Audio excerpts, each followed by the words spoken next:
Hello, once again, it is time for Design Behind the Mask. I am your host, CW. Thank you so much for listening. I appreciate you. Make sure to subscribe on Apple Music or what's this on? YouTube? I think YouTube is probably the best place. And hopefully videos will be coming soon once I get, nerve to record myself. But subscribe. Head on over to carlwaldron.com where all the episodes will be there for free for you to listen to because, I don't want you to pay for anything. Everything's so expensive these days, so why not have some free entertainment? Today's episode is titled Unsubscribe. So I was listening to somebody, I don't know if it was at work or on another podcast or one of the reels that popped up on my feed, talking about the complications in unsubscribing from an email list, that they couldn't find the unsubscribe button and it was just a hassle. And it made me think of one particular time that I had to unsubscribe from something that just failed miserably, that I thought it passed. I'll name names. I was trying to unsubscribe from SEMrush. I had joined SEMrush after using it at work, a previous job, and I was like, oh, this is interesting. I can probably get some mileage out of this, get some keywords, boost, traffic to some sites by doing some research, get the SEO rolling. And to be fair, I did get a little bump in traffic to one particular site, Super.Black, if you want to check it out. By using SEMrush's keywords. I think the one that generated the most traffic was black superheroes with lightning powers. I think that was the keyword. Drove a lot of traffic. Anyway, after a while, I saw diminishing returns for the money I was paying as a solo entrepreneur, as a solo business person with no one else and working for me. You have to kind of make choices where you're spending your money. So I was like, I can't afford this and the million other things I'm subscribed to. So let me unsubscribe from SEMrush. I will make do with my own knowledge of SEO. So I went through the process. I said, hey, SEMrush, I want to cancel this account. And boy, oh boy, they put me through maybe 4, 5, maybe 6 screens of trying to convince me to either stay or change my plan or to confirm that I really wanted to leave. And it got to the point where I was reading a lot more than I expected to cancel. Now, to shift focus a bit, I looked up this, what this is called in user experience, and it's a pretty good name, dark patterns. I don't know if that's confirmed, but I Googled it, and there are multiple articles on this. So dark patterns are basically just pitfalls in user experience, things that UX designers implement mostly due to, business requirements to keep users locked into something, or it's basically predatory UX. So this dark pattern, I believe it was called a roach motel. You get in, but you can't get out. And by the end of the pattern with this SEMrush thing, I thought I had successfully canceled. And to back up even further, I had canceled previously because I needed about a month or 2 off, just, for funds, money being what it is. I canceled it, and then I re-upped it later on. So I had gone through this process before, but somehow this time I was just like, why didn't it cancel? So I'm getting ahead of myself. I thought I did cancel it. I went through the same process as the previous time, clicked all the same buttons, I assume, and it gave me the confirmation screen. It said, this is canceled. Your next billing cycle will not be billed, whatever the hell the last page said. Come the next month, I get billed again for SEMrush. And I go, what the hell? So I go back on the site, and lo and behold, I have access to SEMrush. So I had to contact them and say, hey, I canceled this. give me my money back. I don't want it. I don't want it. And sometimes, you'll get the, are you sure you can keep access to this for the whatever? Just give me my money back, please. I canceled it. I went through the process. I went and looking for the email saying that I got through the process, and I didn't find the email. I had the confirmation screen, but they didn't send me an email saying that I had got SEMrush canceled. So I got into the loop with them. I got my money back, just to say that, and I didn't sign up for SEMrush again. But that was one of those unsubscribe moments where I was like, oh, I got caught. I got looped in. And, on a daily basis, I think since the advent of Gmail, which I was there for, I was at the forefront of Gmail. I was there when you had to get an invite to get onto Gmail. We had that back in college. Since the advent of Gmail, when email became like the most widespread thing on the internet at a time, you get spam emails and you sign up for mailing lists and whatnot. So at this point, everyone's fairly familiar with the loop of unsubscribing. So much so that like Gmail, I think Gmail has a feature on it where you can click unsubscribe from mass emails in your list. It'll just say, hey, you want to subscribe for this, you want to unsubscribe for that. And it'll go through the process for you and get you off the mailing list for certain mailing lists. But the idea that a designer, a UX designer, through no fault of their own, become a sort of creative bad actor where they're hacking your experience so that you can't leave a thing. It's a little diabolical. And sort of the, you think about, how do I put this? You daydream about, fighting off evil villains, or you you have a dream about being a superhero or something like this. As a designer, you don't really have many opportunities for that. This is one of those times where you're just like, oh, there's a bad guy out there somewhere, or like a henchman, a design henchman, making bad UX, dark patterns, if you were, the mystic arts of dark patterns to trap users in bad loops so they can either not unsubscribe. Is that a double negative? So they have trouble unsubscribing. There you go. Found it. So they have trouble unsubscribing, or they get looped into watching an ad or sitting through something they don't want to sit through, or you name it. Any bad UX practice you can think of. One recent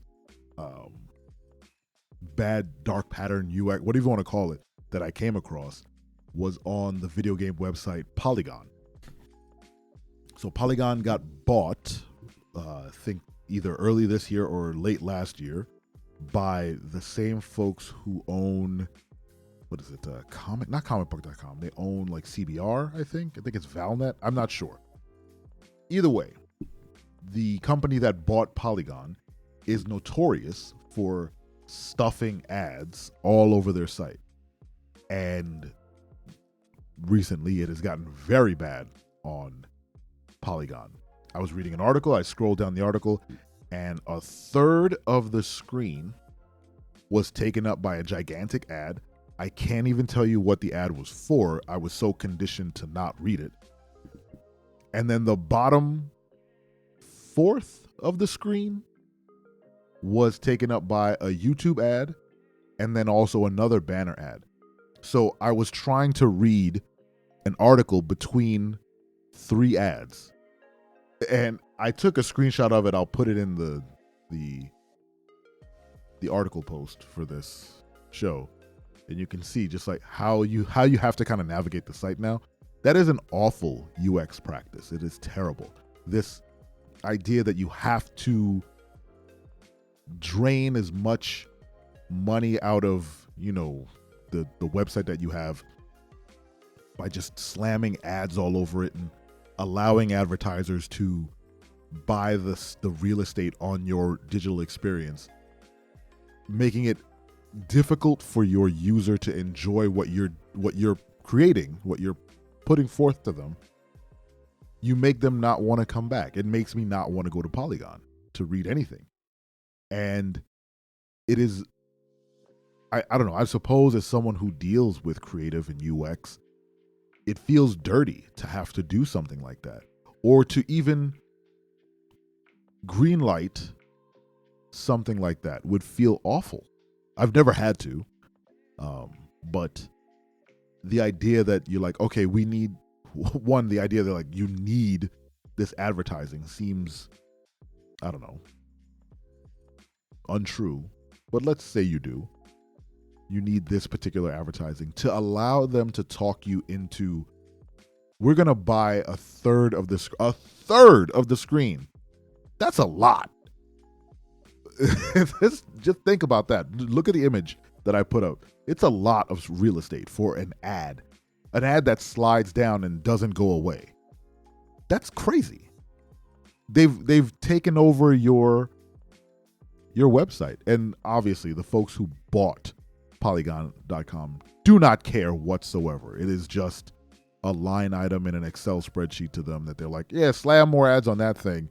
Get those gamer nerds, looking at whatever alcohol ad or something. Also, the ads are crazy. I don't understand who the demographic is for them. But it got me thinking. I saw that and I said, damn, it really solidified this episode of me like, these predatory UX practices have to be called out. And I think because I am an elder internet person, a veteran interneter, I've been, on the internet since, AOL discs, since we were, all just trying to figure out what the hell this thing was supposed to be, especially from a nerd perspective. And to now see where the internet has come, where it's just a place where you can try and sell people. It's not a whole lot of fun anymore. You notice that? The internet's not super fun. Either you're being yelled at by somebody or there's just crazy ads in your face for things you just don't need, just taking up space, or just, vile nonsense. I'm off topic. Anyway, so the predatory UX practices have to be called out. So my suggestion, I'm posing a solution to the problem.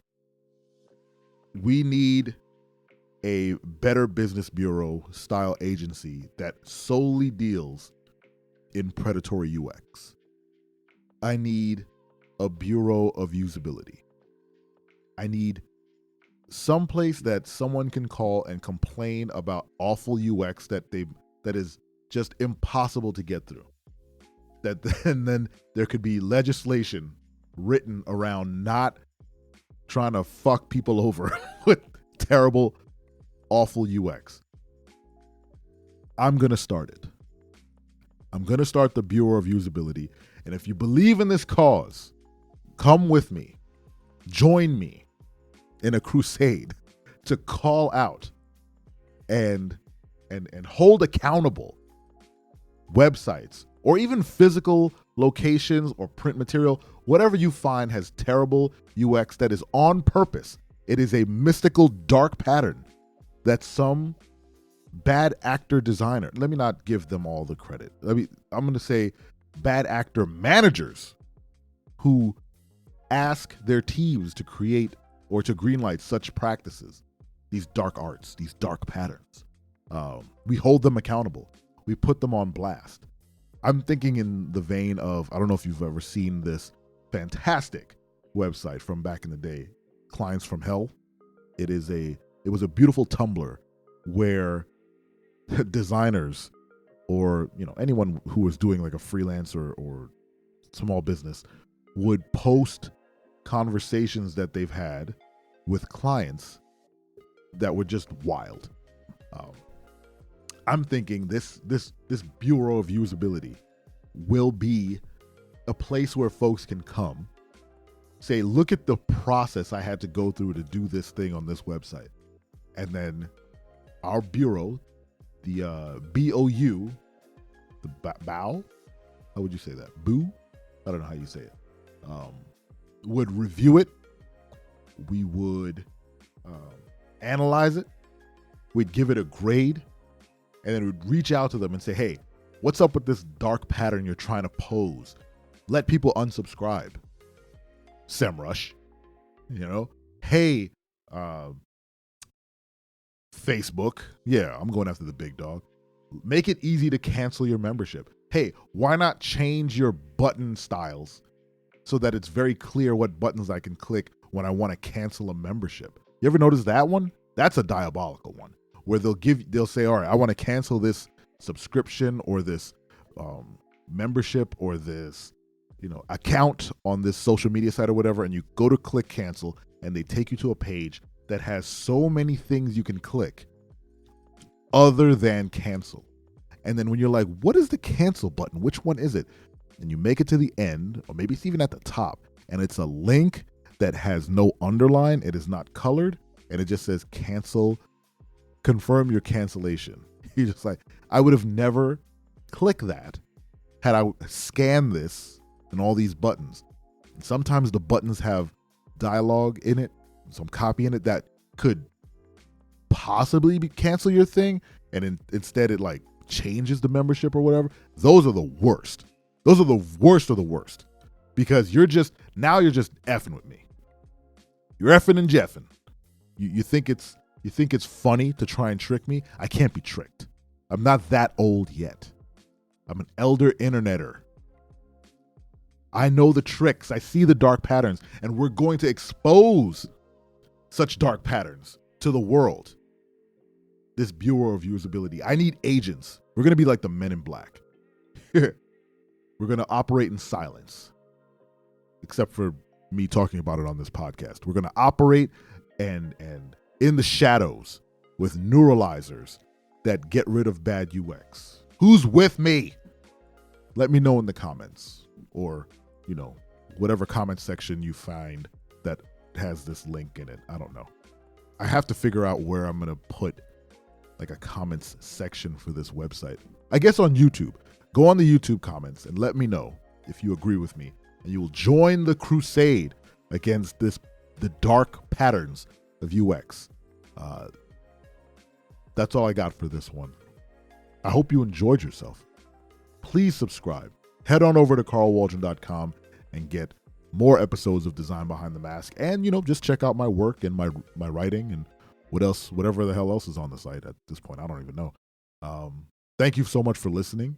Hopefully, corporate will grant us some more funds before the end of this year to continue going. But if not, we'll see you in 2026, hopefully. Or not. I don't know. We need the money. To be continued.